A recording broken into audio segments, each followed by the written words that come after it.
Lamentablemente en este mundo tenemos que afrontarnos con algo que no querremos, que es algo que nos gustaría no pasar y no afrontar, es algo que nos gustaría que no existiera más. Yo quiero darte el final porque el final de esta historia es victoria y se termina con un final feliz. Dios nos promete que eso algo que nos estorba, que nos molesta, que nos duele, ya no va a existir más cuando vayamos al reino de los cielos.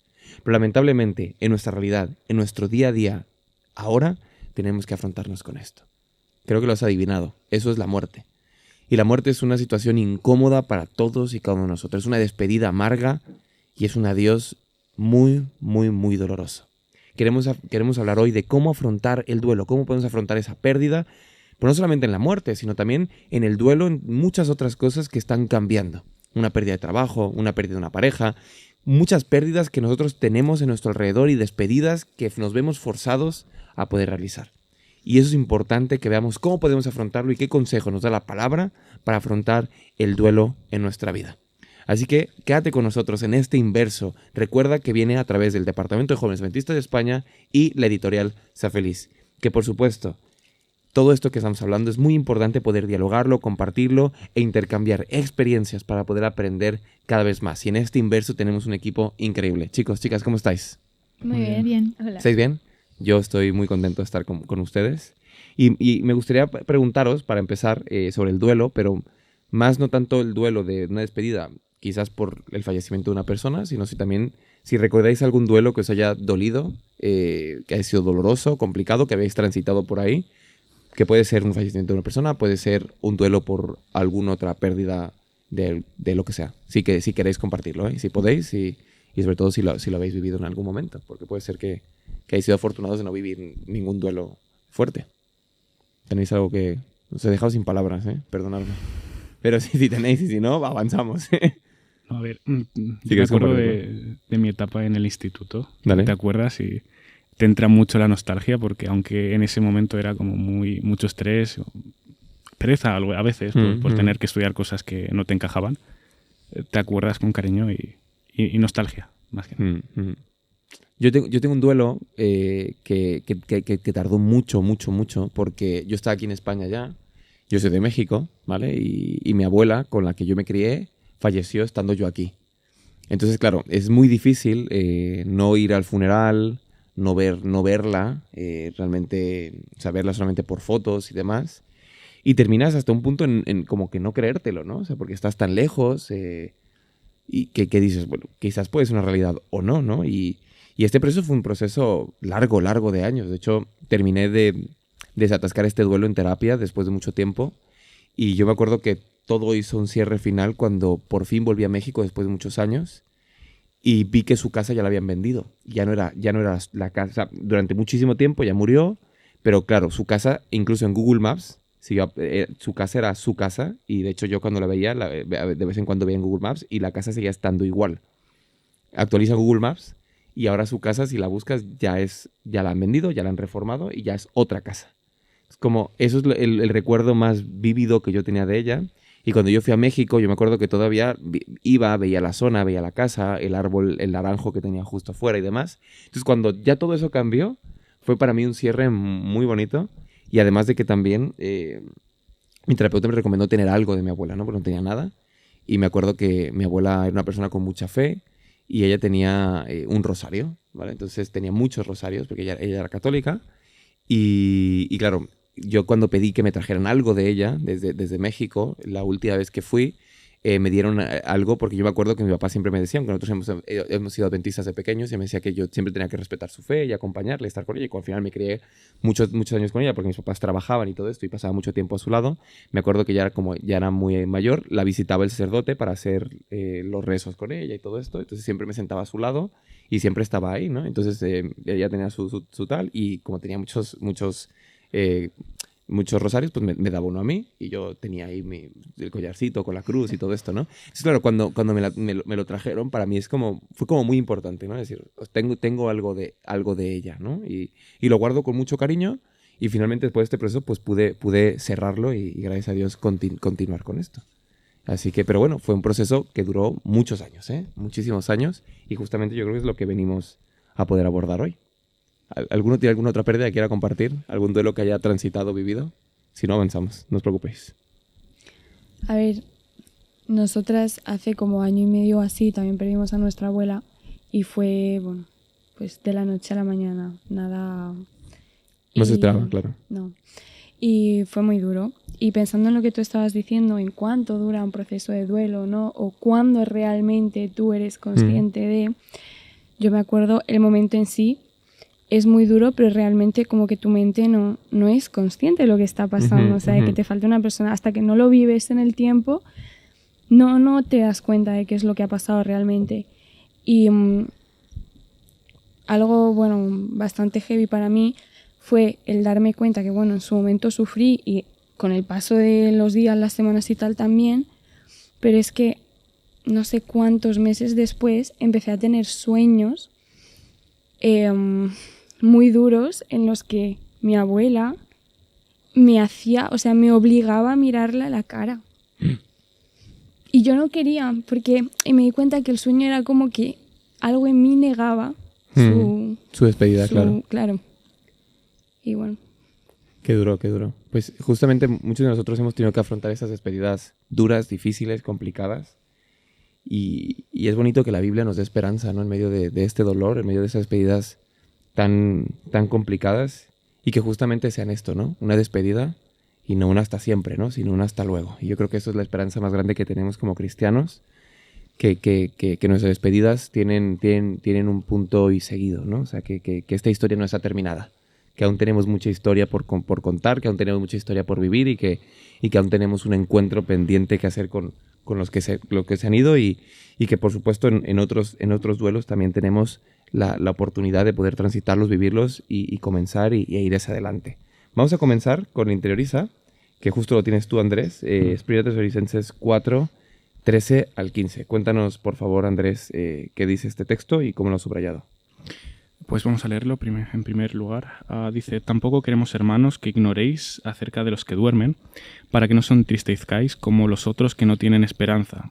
Si creemos que Jesús murió y resucitó, así también traerá Dios con Jesús a los que durmieron en él. Por lo cual os decimos esto en palabra del Señor, que nosotros vivimos, que habremos quedado hasta la venida del Señor, no precederemos a los que durmieron. Vamos a poner el contexto de este versículo. Aquí Pablo está hablando a la iglesia de Tesalónica. Es una iglesia muy joven, que tiene a cristianos que todavía han aceptado a Jesús, pero que todavía tienen muchas preguntas.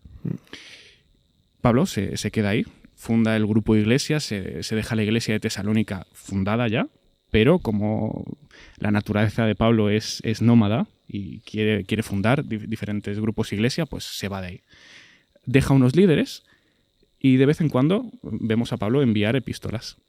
Aquí muchos creyentes se estaban preguntando, era la pregunta, ¿qué pasa con nuestros queridos, con nuestros seres queridos, cuando se van a la muerte? Imagínate que Jesús viene mañana y mi ser querido acaba de fallecer. ¿Qué pasará con él? ¿Se quedará aquí en la tierra, no irá al cielo? Y era un poco esa ansiedad que ellos tenían. Y si nos fijamos en el versículo 3,6 de 1 de Tesalonicenses, menciona a Timoteo. Y es muy probable que esa duda que ellos tenían la trajera Timoteo a Pablo y por eso Pablo les escribe con todo lo que Timoteo le va relatando a Pablo. Aquí yo subrayo el no ignoréis del versículo 13 en azul, porque me parece importante. No ignoréis, es decir, tened conocimiento de esto, qué es lo que va a pasar. Y ahí Pablo lo que hace es responder para cubrir una necesidad, para echar fuera una ansiedad que los tesalonicenses tenían. ¿Qué pasará con nuestros seres queridos difuntos? Y yo antes no he hablado de mi duelo más grande en la vida, que es el de mi madre.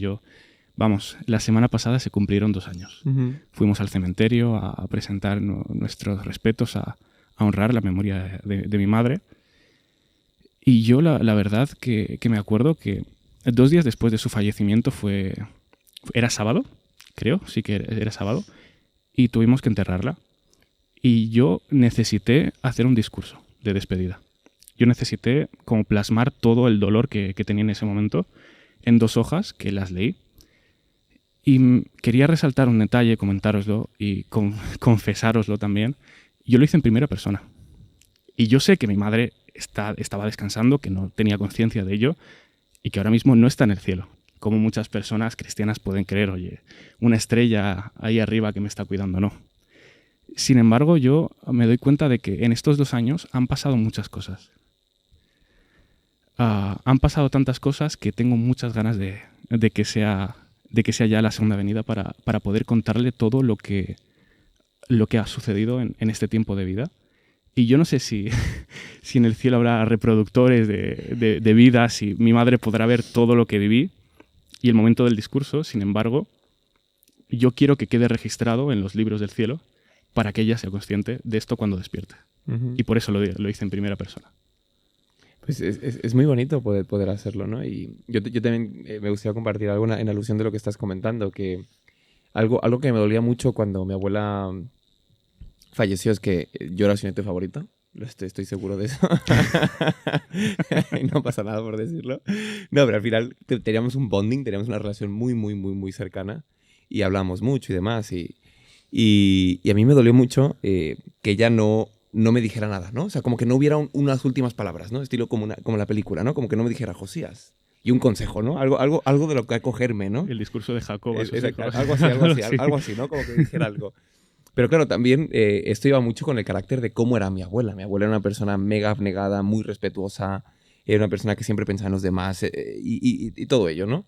Entonces, mi terapeuta me recomendó mucho escribir una carta, ¿no? de mi abuela hacia mí, ¿no? ¿Qué me diría? ¿No? Y me acuerdo que, y lo tengo que confesar también, que cuando me lo pidió paré terapia como 3 semanas o 4, porque no quería afrontarme esto, no quería, no me apetecía. Y cada vez que me sentaba para escribir esa carta, como que yo mismo me negaba y decía, no, o sea, no puedo. Yo y retrasé terapia 3 semanas porque sabía que mi terapeuta me iba a llegar a preguntar, oye, ¿has escrito la carta? Y yo no quería esa pregunta, así que dije, ya está, o sea, voy a dejarme mi tiempo porque quiero hacerlo, ¿no? ¿Cómo te sentías al escribirlo? Me sentí, fue muy duro. Fue duro, pero fue muy liberador. Fue muy liberador. O sea, sentí una paz y una tranquilidad. Y sabéis, justamente lo que compartí de la casa, lo que me animó a escribir esta carta fue buscar su casa, porque me habían dicho que la habían vendido. Y esa justa semana mi padre me dijo, han vendido la casa de tu abuelo, no sé qué, bla, bla, bla. Entonces ya fue cuando la fui a buscar y ya vi que había cambiado, ¿no? O sea, como que empezaron las ideas y tal, y había cambiado todo. Entonces fue como... Y eso fue lo que me animó a decir, tengo que escribirla, ¿no? Y lo escribí y ya estaba casado con Hannah, ya estaba trabajando, estaba aquí ya en Madrid, ¿no? Sirviendo en la iglesia, estaba en un momento muy bonito de mi vida. Y claro, fue un poco, ¿qué me hubiera dicho mi abuela a mí, no? Y lo mismo que yo creo que le dijo a mi padre cuando mi padre quiso mudarse de una ciudad a otra, a pesar de quedarse sola, fue como que le dijo, ve adelante, ¿no? Lo más importante es tu familia, yo ya he vivido lo que tengo que vivir, ahora vive tú lo que tengas que vivir, ¿no? Y fue muy bonito poder, como muy bien dices, expresar unas palabras, en este caso al revés, ¿no? Como, ¿qué me hubiera dicho ella a mí? Y justamente esto, ¿no? Poder un momento hablar con ella y decirle, mira todo lo que ha pasado, mira todo lo que me hubiera gustado que tú vivieras conmigo, pero mira, ahora te lo puedo contar y nos hemos vuelto a reencontrar y eso es bonito, ¿no? Y eso es lo que, yo creo que el más grande premio que tenemos y la más grande esperanza que tenemos. Gracias, Andrés, por compartirnos esto y mucho ánimo, amigo. Vamos adelante con Marta. Marta, cuéntanos, por favor, porque sabes que la muerte, lamentablemente tenemos que convivir con ella, ¿no? Y yo creo que muchos de nosotros tenemos pérdidas y ya las hemos contado aquí. Y yo creo que desde la experiencia, desde esto que estamos hablando, ¿cuál crees que es nuestra perspectiva sobre la muerte de alguien, ¿no? Tenemos que estar bien porque tenemos esperanza, o sea, podemos permitirnos llorar, podemos permitirnos, o no, ¿no? Es como que no llores. A ver, yo quiero empezar diciendo que me ha parecido muy curioso tener que responder esta pregunta porque, tú te acuerdas, hace ya algunos años hicimos una temporada de Inverso, que fue la tercera, que se llamaba Más allá de la muerte. Estaba con Mario, con Ruth, con Aaron, que les mando un saludo. Y fue una temporada entera de esto, de la muerte, de qué hay después de la muerte, de la existencia del alma, de cómo afrontar el dolor. Y hay muchas de estas preguntas que vamos a volver a revivir hoy, pero me parece especialmente curioso porque yo esto ya lo hablé en su momento y yo no había vivido nunca una experiencia de duelo, o sea, nunca se me había muerto nadie cercano. Y claro, el otro día estudiándolo dije, jolín, cómo han cambiado las cosas, porque a pesar de que mi fe es la misma y creo lo mismo, y no solo que lo creo, sino que lo comparto y quiero que todo el mundo oiga ese mensaje de esperanza, no lo he percibido igual esta vez. Como que puedo empatizar y en este momento sí que por primera vez puedo sentirlo yo también en mi piel y hablarlo desde eso, desde haberlo vivido. Entonces, pues mi mayor recomendación es, sobre todo para la gente que aún está en esta fase en la que lo está sufriendo porque acaba de ocurrir. Es muy bonito el mensaje, no solo que es bonito, es que nos sirve y es esperanzador, pero es verdad que uno no quiere escucharlo en ese momento, porque todo el dolor que estás viviendo no es racional. O sea, no se trata solamente de dar una respuesta racional a eso, sino de que todo lo que estás viviendo es emocional, es muy fuerte, es muy duro, y muchas veces más que el no te preocupes porque esa persona está durmiendo, lo que se necesita es otro tipo de acompañamiento. A lo mejor desde el silencio incluso, o desde un acompañamiento, pues eso, que no implique el tener que explicarte por qué no deberías estar mal o porque eso va a ocurrir. El dolor va a estar ahí y va a estar el tiempo que tenga que estar. Tú eso no lo puedes controlar exactamente, ¿no? Pero eso, lo que recomiendo es en este tiempo justo no alejarte de Dios, porque para mí que mejor enfádate con Dios, pregúntale a Dios, cuestiónate cosas, pero con Dios de la mano. Porque siento que es justo en este momento cuando más necesitas desahogarte y transitar todas esas emociones, pero no sueltes a Dios de la mano. Da igual lo que le tengas que decir y que te tengas que enfadar y que te tengas que preguntar muchas cosas, porque luego ese mensaje de esperanza, cuando menos te lo esperes, es el que te va a sacar del pozo. Saber que esa persona la vas a volver a ver es lo único que vas a necesitar para realmente conseguir de nuevo esa calma y esa paz. Y por lo menos es lo que a mí más me ha funcionado y lo que siento que todo el mundo debería escuchar. De eso, yo esto creo que ya lo dije en esta tercera temporada, pero yo me pongo en el lugar de la gente que no tiene esa esperanza y digo, jolín, ¿cómo la afrontan? Porque yo sé que voy a volver a ver a mi ser querido, pero ¿y la gente que no sabe o que no vive con esta esperanza o que no cree en este Dios todopoderoso? ¿Cómo supera este dolor? ¿Cómo es capaz de vivir con todo esto? Y luego, pues respecto a la segunda pregunta de ¿tenemos que estar bien si tenemos esperanza? No, esto me enfada muchísimo, pero es que no solamente con el duelo, que ya de por sí es muy duro, sino no tienes que estar bien constantemente, no tienes, lo decíamos en el capítulo anterior, que poder con todo, que creer que tienes que poder con todo solamente porque sí, tenemos un Dios todopoderoso, entonces todo tiene que estar bien. Es que vas a tener momentos de dolor, momentos de estrés, momentos de ansiedad, lo siento mucho, te va a tocar. Y el tener una esperanza no quita que todas esas emociones las vayas a pasar. Y muchas veces nos sentimos culpables. Es como, de hecho nos preguntan, o a mí me ha pasado en la iglesia decir, oye, ¿por qué tienes que estar tan mal si... Pero yo puedo estar mal, tengo derecho a estar mal y voy a estar mal el tiempo que necesite estar mal. No estoy promoviendo el estar mal, sino todo lo contrario, es que necesitas transitar todo eso y vosotros lo sabéis mejor que nadie porque sois psicólogos. Y de hecho quería comentar esta otra experiencia. No fue un duelo de una persona que murió, pero sí que es verdad que tuve un duelo muy grande en mi vida, en un periodo, en un tiempo. Y claro, pasaba que cada vez que salía el tema o que alguien hablaba sobre eso, yo cogía el móvil, cogía un libro, me ponía a hacer algo, intentaba a toda costa evitar pensar en ello. Y claro, esto igual, pues las primeras veces consigues un poco evadirte, pero a largo plazo tú, es un poco como lo que contaba mi hermana también, no puedes evitar, te tienes que confrontar con todo lo que está ocurriendo, te tienes que confrontar con todo este dolor porque es que no lo vas a poder evitar. Entonces, eso, mi consejo es transita todo ese dolor. Métete en un cuarto solo con tus pensamientos y escúchalos, porque vas a llorar mucho. Puede que te frustres, puede que te enfades, puede que ocurran muchas cosas.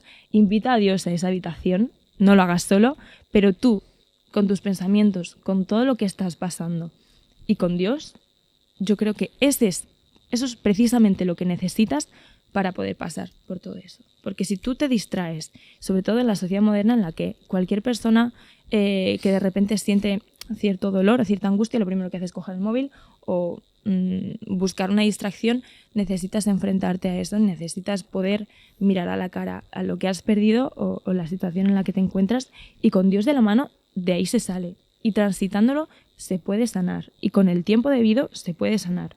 Entonces ese es mi mayor consejo y quería también leer una parte de la lección que me ha encantado que hablaba justo sobre esto que me ha parecido muy interesante y dice: Jesús ha preparado un lugar donde la muerte nunca podrá entrar. Esto en relación a Apocalipsis 21,4 y luego dice: no podemos escapar del dolor de la muerte en este mundo, pero podemos depositar nuestra fe y nuestra esperanza en un futuro en el que la muerte no volverá jamás a existir. Esta es la buena noticia del Evangelio de Cristo. Y esta noticia, que la muerte no volverá nunca a existir y que la muerte en este momento no significa más que un sueño, yo creo que es la base para poder tener esa esperanza. Amén, muchísimas gracias. Yo Dale. sí que quiero compartir, para completar lo de mi hermana, algo de mi experiencia personal cuando pasó lo de la abuela, y es que yo admito que sentía una rabia hacia todas esas personas que venían a darte un mensaje de esperanza, porque yo lo pensé así en su momento. Me parece muy bien lo que me estás diciendo, y de hecho yo lo creo y confío en ello, pero el dolor que yo estoy sintiendo ahora no es el dolor por no volverla a ver. Yo sé que la voy a volver a ver, pero a mí me va a tocar vivir toda mi vida sin ella. Y ese es el dolor que estoy sintiendo. Entonces fue muy duro tener que explicarle a la gente estas cosas. Y luego yo recuerdo, justo esa semana o la semana siguiente, no me acuerdo, mi madre ya entró en un por mí y por mi bienestar, ¿no? Un tienes que salir, Y le dije, no tengo que hacer absolutamente nada. Yo sé que voy a estar bien, sé que esto es temporal, pero ahora mismo mi mente y mi cuerpo necesitan, sentir esto y sufrir esto. No tengo energía para nada más. Y me voy a dar el tiempo que yo necesito para sentirlo y para poder superarlo. ¿Sabes? Entonces, creo que a veces, sí, el mensaje está súper bien, pero, no sé, entendamos realmente cuál es ese dolor y por qué necesitamos sentirlo. Sí. A ver, yo, a raíz de lo que tú decías, de que vienen personas a ti a darte el pésame, vamos a dar unas pautas breves de cómo dar un pésame, ¿vale? No hables. Abraza. Mejor que palabras banales. Yo es que he oído, en ese momento muy duro de mi vida, yo creo que oí repetida la misma frase 100 veces. O más, cientos de veces. No es necesario. Simplemente abraza. Y ya está, llora y ya está. Y la típica frase de, si necesitas algo, aquí estoy. No la digas. Si quieres hacer algo por la persona, hazlo directamente. Porque esa persona en dolor no te va a pedir nada. Lo último que quieres es vulnerabilizarte más todavía. Si quieres hacer ayuda de verdad, piensa cómo puedes ayudar y actúa. Pero es que al fin y al cabo suena fatal, ¿vale? Pero lavarte rápido las manos, haber hecho lo que todo el mundo hace y ya echar a un lado el momento. En fin. Sí, es como que nos sentimos muy incómodos cuando la gente está triste, ¿no? Es como que... Y la felicidad tóxica también no es bueno, ¿no? Como que todos estemos felices, ¿no? Y sonríe, ¿no? ¿Te ha pasado algo? No pasa nada, No pasa nada, está bien, todo bien. Y nos sentimos incómodos porque como parece que no sabemos reaccionar ante la tristeza de alguien, porque al final la tristeza es una emoción muy sincera y honesta, ¿no? Cuando alguien está triste de verdad, ¿no? Y se nota, y entonces nos sentimos incómodos porque queremos arreglarlo de alguna forma. Y yo creo que esto no podemos arreglarlo, o sea, no hay forma. Y es como si pensáramos que por dar nuestro pésame la persona va a decir, ostras, pues tienes razón, venga, vamos a estar felices. No, créeme que no va a ser así, no va a haber ninguna frase que tú digas o puedas llegar a decir que pueda ayudar a solucionar esto, porque justamente lo que estamos hablando es que el dolor y el duelo es por algo que no se puede solucionar. O sea, que no tiene una solución inmediata. Que tendrá una solución eterna, por supuesto que sí, cuando Jesús vuelva por nosotros, y creemos en esa esperanza. Pero aún así, como bien decís, Helen, tendremos que vivir esos años duros y nosotros sentiremos esa ausencia y esa falta, lamentablemente. Así que, Alicia, por favor, cuéntanos, ¿cómo podemos conciliar la idea de la muerte y Dios, ¿no? Porque parecen como muy contrarias, ¿no? La muerte y Dios. ¿Cómo podemos aprender a convivir con la muerte? Porque parece que Dios como no hace nada con todo esto, ¿no? O sea, ¿cómo podemos dar una respuesta ante esas preguntas tan difíciles? Pues, a ver, una cosa que creo que mucha gente piensa es, voy a evitar el dolor. Pero el dolor no se puede evitar, o sea, tienes que transitarlo. Por mucho que a ti te duele, tú tienes que elaborarlo. Cuando una persona cercana ha fallecido, o incluso lo que comentabas tú al principio, que existen también muchos otros tipos de duelo, que es haber perdido pues otra cosa, ya sea un trabajo, una relación, un grupo de amigos, por ejemplo, tengo también una amiga ahora que está siendo madre por primera vez, y bueno, que esa lucha, que también la estoy viendo de cerca, y también, bueno, he trabajado en el máster en un caso de depresión postparto en el que la propia mujer se sentía muy incomprendida porque la gente no es como tan consciente, es como que, bueno, solo tienes el bebé y como que tu vida nueva y todo eso. Pero ¿y todo lo que has perdido qué? O sea, ese duelo como que a veces no... como que la gente se lo olvida y no apoyan lo suficiente, ¿no? Y todos tenemos muchos tipos de duelos, ¿no? Entonces, al final, se trata de elaborar y sentir eso, al final. Una cosa que me ha gustado mucho, de hecho me la he apuntado para no olvidarme, es una idea que dice: el dolor también habla de la medida en la que hemos amado, porque no se puede amar a alguien sin el riesgo de sentir dolor cuando lo perdemos. Y me ha gustado muchísimo esto porque es totalmente cierto. Entonces, el hecho de que alguien espere que a ti se te pase rápido ese dolor no es realista. Yo entiendo a las personas que desde su buena intención, porque siempre es con buena intención, ¿no? Bueno, ya se te pasará, tienes que ser fuerte. Este tipo de mensajes, ya decíamos antes, no ayudan en nada, porque no estás comprendiendo por lo que está pasando el otro. A veces incluso te dicen, sé lo que estás sintiendo. Y no sabes lo que estás sintiendo. Puedes intentar empatizar, hacerte una idea, pero no lo entiendes y no lo sientes. Entonces, por eso es mucho mejor, pues, un abrazo o quedarte en silencio o llevarle, o sea, las cosas, ayudarle con el quehacer más, con los quehaceres de la vida. Digamos, llevarle un tupper de comida a esa persona cuando ha perdido a alguien ayuda mucho más que el decir cualquier frase. El hecho de, por ejemplo, llevar a sus niños al colegio. Cosas de este estilo, porque esa persona va a estar súper enfocada en el dolor y se va a olvidar de muchas otras cosas, incluso el autocuidado. Y es muy importante estar allí de esta forma. No como, por ejemplo, decía Andrés antes, yo estoy contigo, recuerda que puedes contar conmigo. No, hazlo. Llévale comida, llévale algo. Estate pendiente de esa persona. Y si estás con ella, pues abrázala o quédate en silencio o lo que sea. Eso ayuda 1000 veces más que cualquier frase de este estilo. Incluso frases de podría haber sido peor. O sea, no. Por favor. Este tipo de frases tenemos que olvidarlas por mucho que la gente tenga buena intención con eso, ¿vale?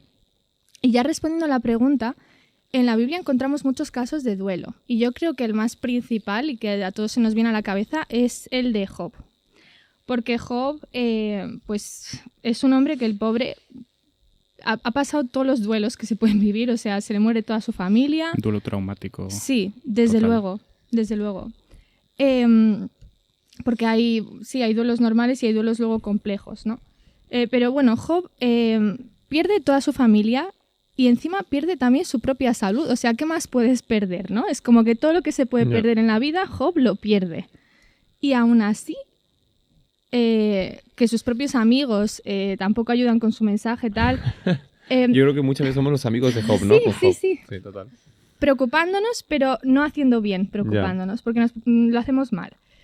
Y Job aún así dice, el versículo de Job 1, versículos 20-21, dice: entonces Job se levantó, rasgó su manto, se rapó la cabeza, se postró en tierra y adoró.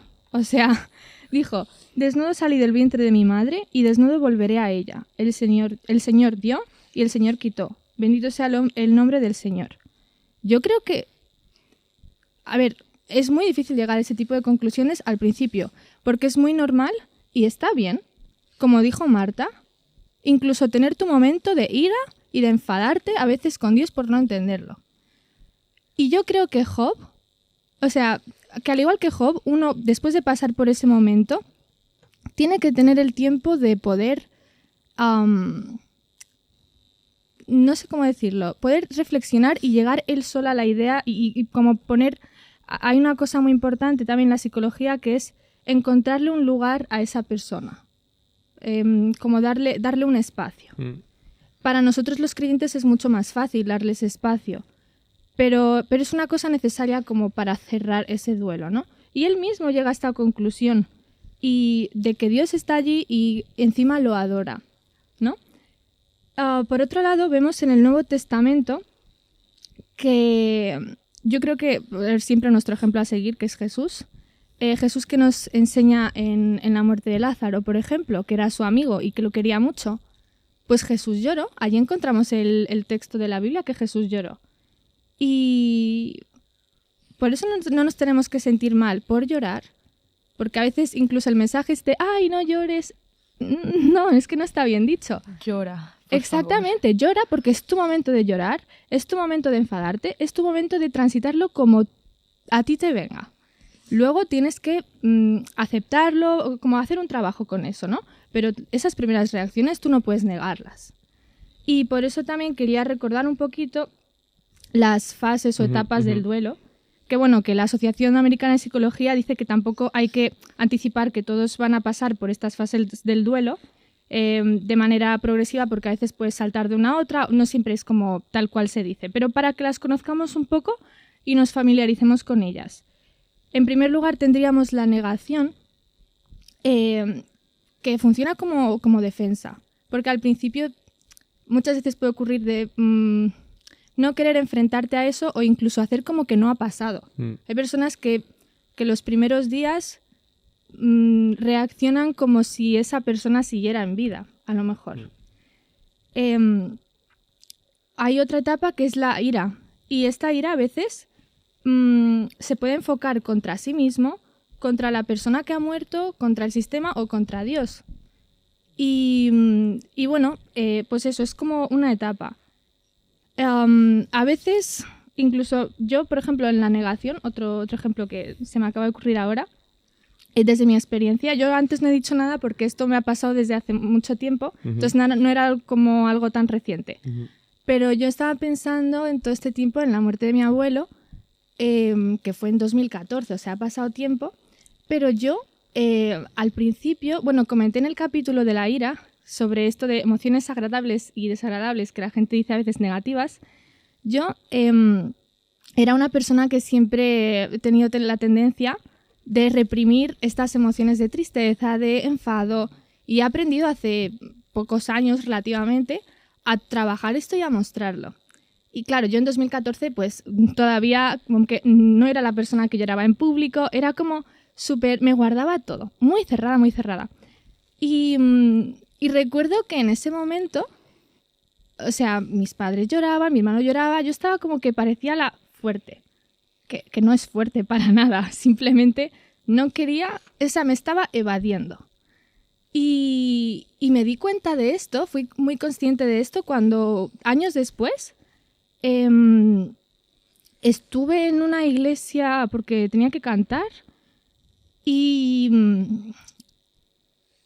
como que una de las canciones del final, me parece que fue, yo no la había escuchado desde que, o sea, mi abuelo, ¿vale? Para quien no lo sepa, bueno, es que no lo sabéis, pero bueno, para quien no lo sepa, aparte de psicóloga, soy también músico, entonces yo como que a mi abuelo estaba muy unida por esta parte también musical, porque a mi abuelo le gustaba mucho.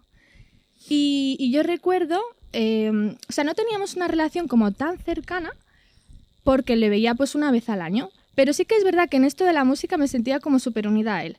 Y desde pequeña siempre nos cantaba algunas canciones. Y yo esa canción no la había vuelto a escuchar hasta cuando dije que estaba en esta iglesia. Y cuando la pusieron, empecé a llorar de repente. Pero así, muchísimo. Como que me derrumbé. Y ahí me di cuenta que yo no había cerrado nada. Yo simplemente lo había estado evitando y que directamente esa canción me conectó directamente con mi abuelo, ¿no? Y por eso es tan importante no evadirse, no cerrarse y transitar el dolor, llorar, y es la etapa que es. Luego va a venir épocas mejores, sí, pero tú en ese momento tienes que vivir eso, porque es lo que toca, no hay otra opción.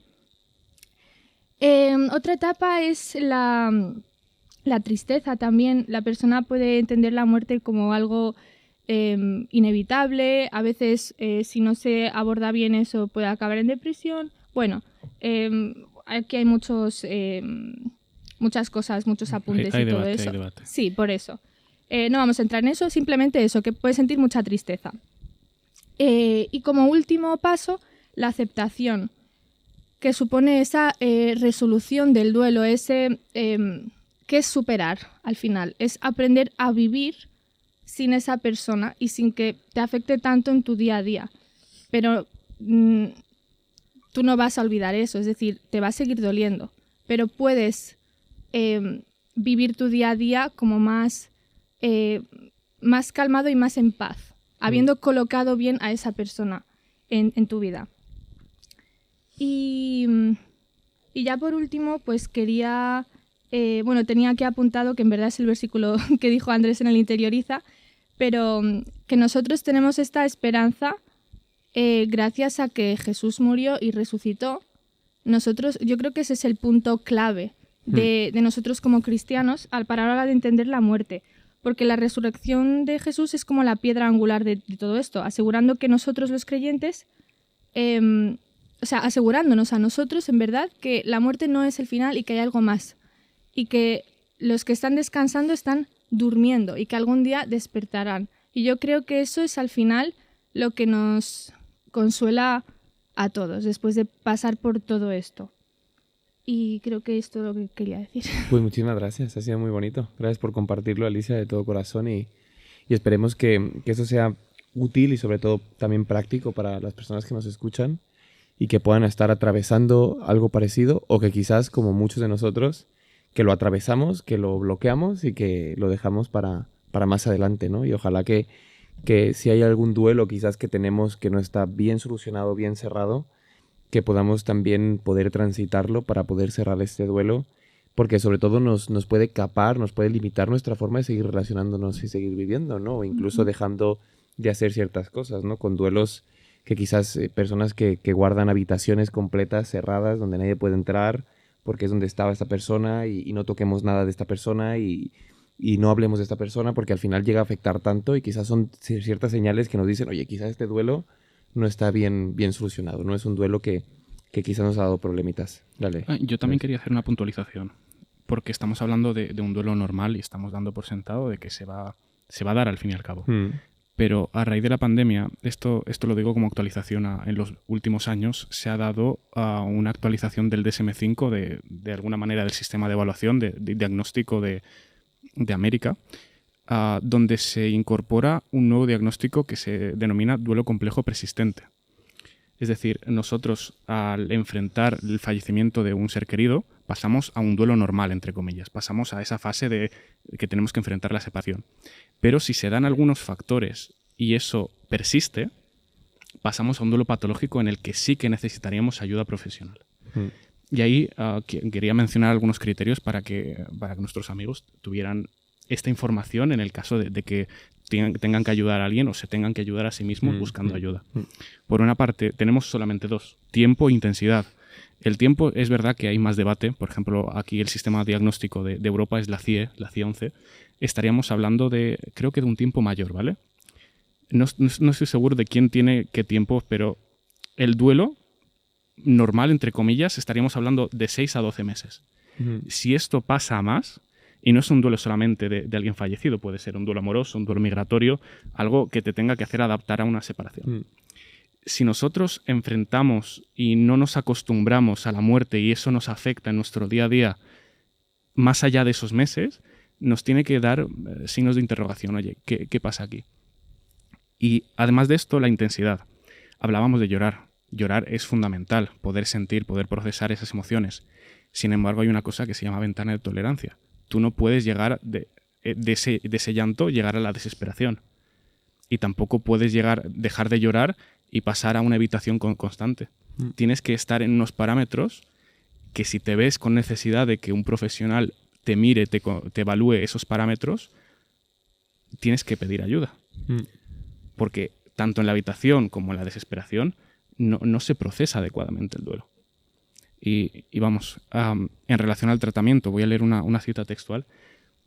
Creo que tú dijiste lo de la temporada tercera de Inverso, que después tuviste que enfrentar el duelo. A mí me pasó lo mismo, pero con mi TFG. Yo mi TFG lo escogí de este diagnóstico, y medio año después yo tuve que enfrentar el duelo de mi madre. Fue increíblemente... Yo me sabía la teoría y me estaba analizando a mí mismo. Oye, estoy pasando por esta fase, estoy teniendo estas reacciones, y era muy, muy hardcore. Porque me estaba viendo a mí como sujeto de tratamiento. Yeah.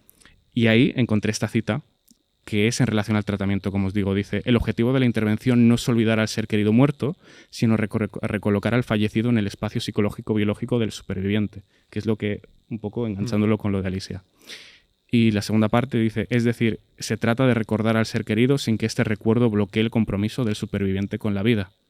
Poder seguir viviendo sin esa persona, que ya no está.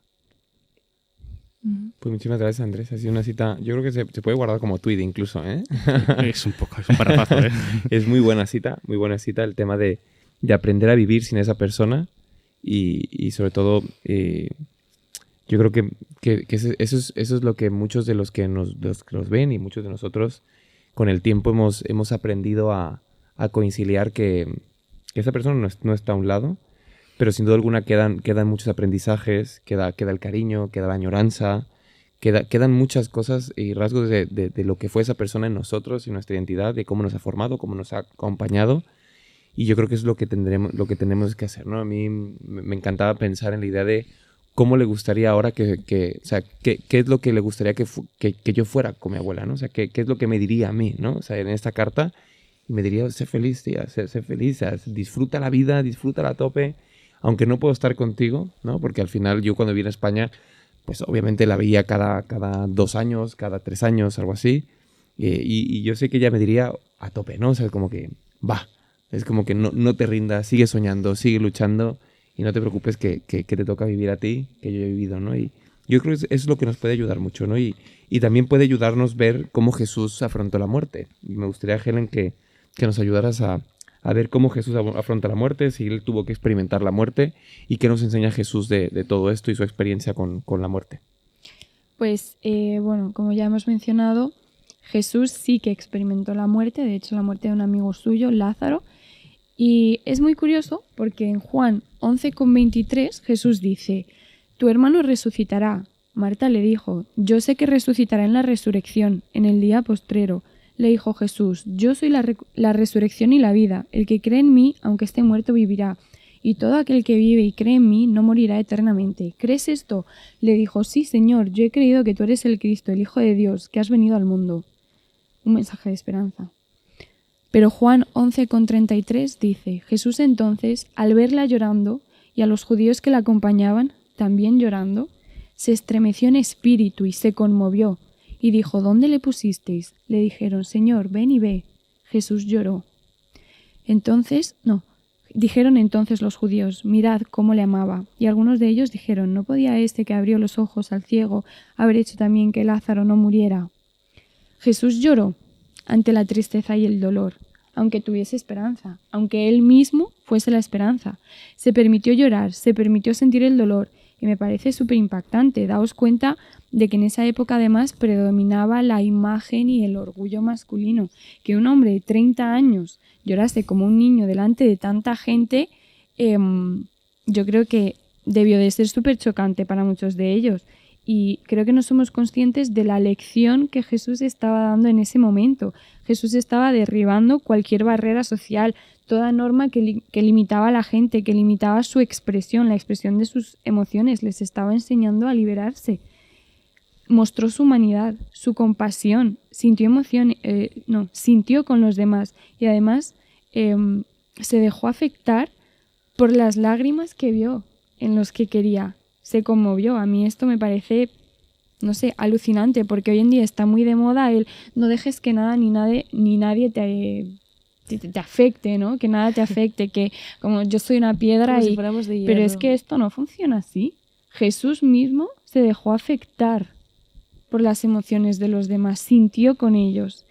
Y de hecho aquí quiero contar una experiencia, es un poco fea, no es buena, ¿vale? Pero meses después de lo de mi abuela nos enteramos que en el entierro, para que veáis qué heavy es esto, pues todos sabemos lo que es, todos sabemos cuánto llora la gente, en plan los familiares del fallecido, y llegó a nuestros oídos, por así decirlo, no sabemos quién, pero que una persona de la iglesia, un hermano, que asistió al entierro, supongo que por apoyar, hizo un comentario sobre, no sé si fue sobre mi madre o sobre alguna de mis tías, pero algo tipo, ¿cómo puede estar llorando así? o montando esta escena cuando nosotros tenemos una esperanza. Y me pareció súper triste porque es como, no has entendido absolutamente nada entonces. Y más triste aún que esa persona estuviese ahí para apoyar. Pero bueno, así que nada, esto como idea de lo que no tenéis que hacer o no tenéis que pensar. Sí, si me permites, Helen, esto es como cuando la gente dice también sé fuerte, eso justo, tienes esperanza, tienes todo, confía en el Señor. Valora todo lo que tiene. Exactamente. No me puede doler, por favor. Es como, aparte de que la persona se siente ya mal, es que luego se siente mal por sentirse mal. Con lo cual se siente peor todavía. Entonces no estás ayudando en nada con frases de ese estilo. Simplemente que no nos podemos culpabilizar por lo que sentimos en ese momento. Y por llorar, por expresarlo. Por que algo eso, tan humano. que entiendo que a lo mejor en la época de Jesús pues la gente estuviese un poquito más limitada, así pero hoy lloró. en día escuchar esta clase de comentarios es muy triste. Totalmente. Porque, bueno, no os voy a hacer spoiler de mi tweet. Como ya sabéis, me encanta juntar ciencia y fe, así que os voy a decir qué es lo que ha descubierto la ciencia sobre llorar, porque a mí me ha alucinado. Hay un estudio, el del Dr. William Frey, un neurocientífico y bioquímico, que, pues que dice que las lágrimas emocionales contienen cortisol y otras sustancias relacionadas con el estrés, como la prolactina y la leucina encefalina. Bueno, pero me quiero centrar en el cortisol y en lo increíblemente inteligente que ha sido Dios al crear nuestro cuerpo así, ¿no? Al permitir que ante un exceso de cortisol tú lo puedas ir eliminando de alguna forma. O sea, es que llorar es beneficioso incluso en este tipo de situaciones. Porque a diferencia de las... o sea, es darnos cuenta que a diferencia de nuestras lágrimas, pues las que mantienen los ojos hidratados o las que nos salen cuando picamos cebolla, pues estas lágrimas emocionales sí que tienen una composición química diferente.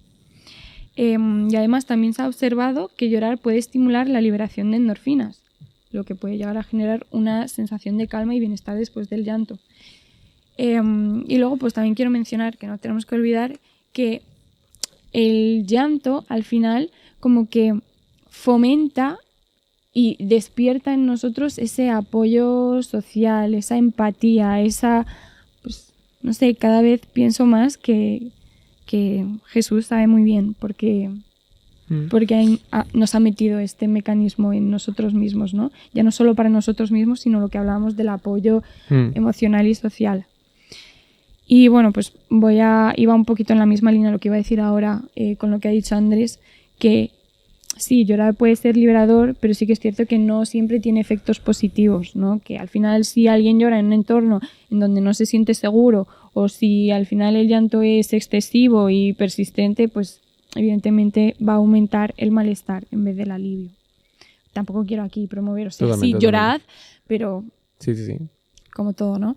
Y bueno, pues ahora bien, como hemos visto en todo el resto de capítulos, ¿no? En el de la ira, en el de la ansiedad, en el del miedo, Dios conoce nuestra naturaleza. Dios sabe que vamos a sentir emociones y en ningún momento nos dice que no lo hagamos o las prohíbe. Pero sí que promueve el control de nuestras acciones. Es decir, no podemos quitarnos esa parte emocional, pero sí que somos responsables, en cierto modo, de gestionarla. Es decir, yo no puedo dejar de sentir, pero yo sí que tengo que decidir qué es lo que voy a hacer yo con esa emoción. Y desde ese razonamiento, pues Jesús nos enseña a enfrentar la muerte con fe, como hemos estado hablando hasta ahora. Por ejemplo, aunque en el monte de Getsemaní sintió angustia ante su propia muerte, confió plenamente en la voluntad del Padre.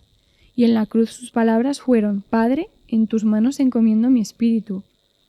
Y aquí pues Dios nos enseña a entregar nuestra vida a Dios con confianza y absolutamente todos nuestros problemas, todos nuestros dolores, sin dejar de sentirlos, evidentemente, pero pasándole el peso a Él. Así que... Es muy interesante, ¿no? Poder analizar todo esto y sobre todo poder verlo desde esta retrospectiva de que Dios realmente sabía que nos íbamos a afrontar a la muerte, ¿no? Sabía que nos íbamos a afrontar a todo ello.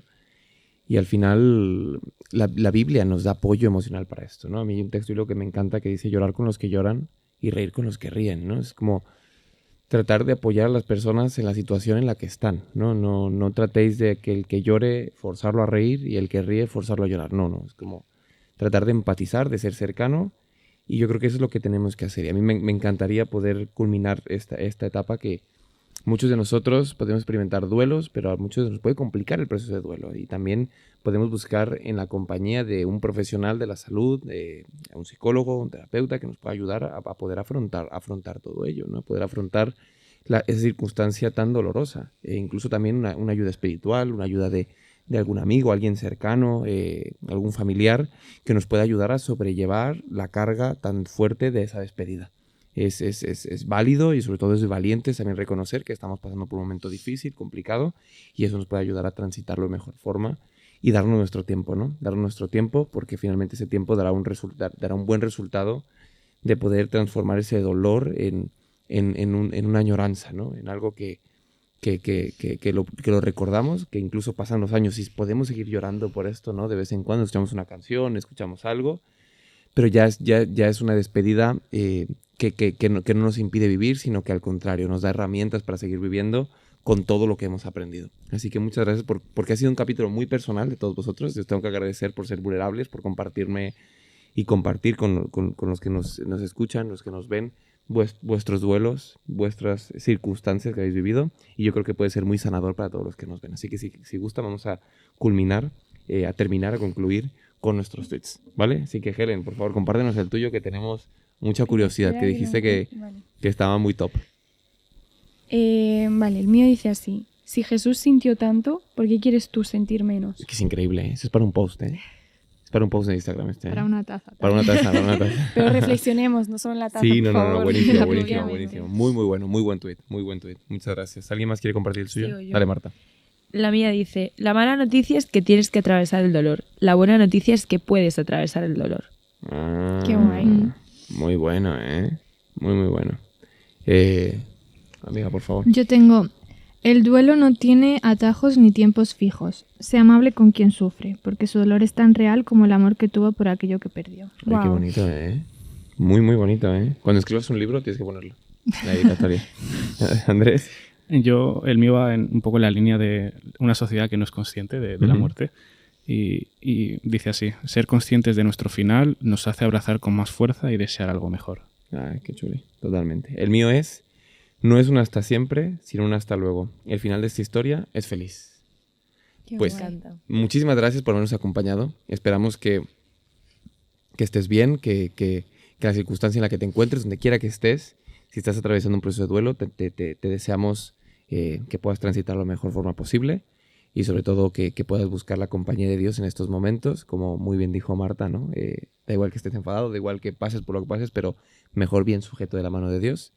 Y sobre todo, pues seguimos aquí en un Inverso más, semana a semana, muy contentos de seguir afrontando estas temáticas tan importantes y tan necesarias en nuestros tiempos, y ojalá que esta esperanza pueda influir en todos los aspectos de nuestra vida, y sin duda alguna que podamos llorar como Jesús lloró, y que al mismo tiempo también podamos vivir en el tiempo, después de un proceso, vivir la esperanza que Jesús nos ha regalado. Dios te bendiga mucho, gracias por estar con nosotros y por acompañarnos, y nos vemos hasta el próximo Inverso. Hasta luego. Bye bye.